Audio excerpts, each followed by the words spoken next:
தேவன் தன்னுடைய பிள்ளைகளுக்கு கொடுக்கிற சூப்பர்லேட்டிவ் டிகிரியான நன்மைகள் 2 வகையாய் பிரிக்கலாம் ஆசீர்வாதங்களை. ஒன்று மாம்சத்துக்குரியது, அதாவது உலக வாழ்க்கைக்குரியது. இரண்டாவது ஆவிக்குரியது. இவை இரண்டையுமே பெறுவதற்கு நிபந்தனைகளை அவர் கொடுத்திருக்கிறார். கண்டிஷன்கள் உண்டு. இந்த 2 ஆசீர்வாதங்களையும் இந்த தேவ பிள்ளைகள் பெறுவதற்கு கண்டிஷன்கள் உண்டு, நிபந்தனைகள் உண்டு.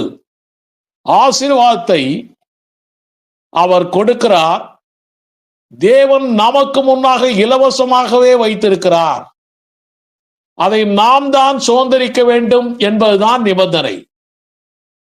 நமக்கு முன்னாலே அவர் வைத்திருக்கிறார், கொடுத்திருக்கிறார் ஆசீர்வாதத்தை. அதை சுதந்திரிக்க வேண்டியது நாம் தான். உபாகமம் 11 அதிகாரம் 26, 27